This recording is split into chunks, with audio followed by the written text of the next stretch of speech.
the doctors found that I have they were suspicious of ovarian cancer, that I had a tumor marker that was twice the amount of what a normal tumor marker would be for a woman, and that was an indication of ovarian cancer. It was really scary. Like, how this kind of started was that I started losing a lot of weight. I didn't know why I was losing weight, and I couldn't eat anymore. I stopped eating. I was gagging food down. I couldn't swallow.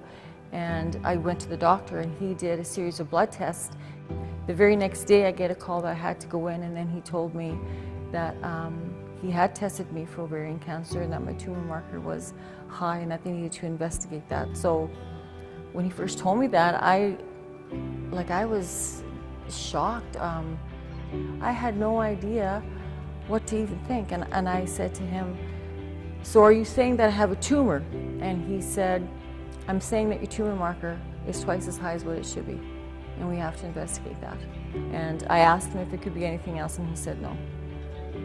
I left there, and I don't know how I managed to drive back to the office, but I did. I phoned Mark right away. He was out of town, on his way into town, and told him. And as soon as he came back to the office, we gathered our group together. We immediately started to pray.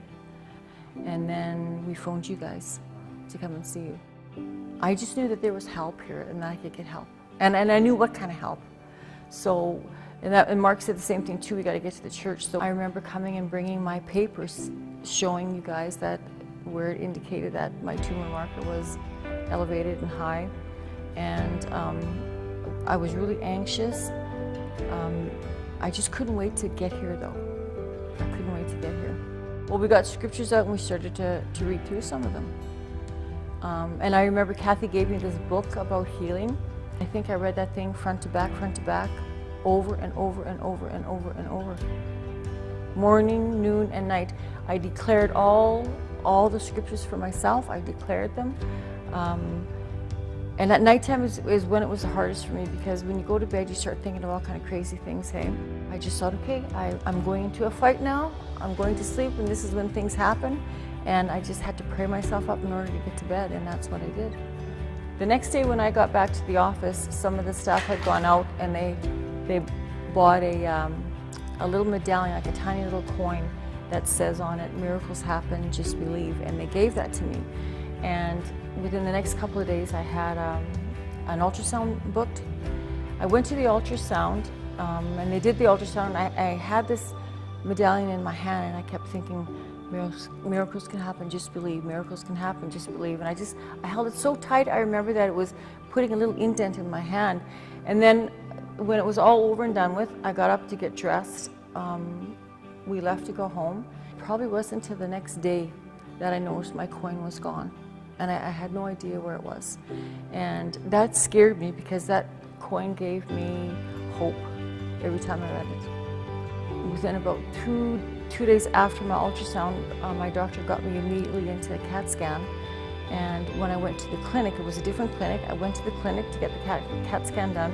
When I got to the counter, the nurse said to me, "Oh, there's something here for you." And she handed me an envelope.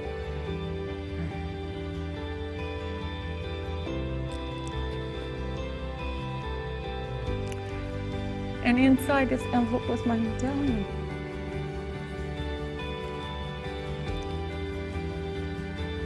And I was so scared that day when I went. But when I got that medallion back, I knew right away I was going to be okay. When I went into the CAT scan, that lady told me that I had to put it down. I said, "No, I'm not going to put it down. I'll be like this." And that's what I did. And I kept my arms stuck out of the CAT scan so that they could take the pictures. And then when we were done that, Mark and I were just kind of like shocked that, you know, that would happen, that this little tiny thing made its way from one end of Regina to the other, for me to have it for that CAT scan.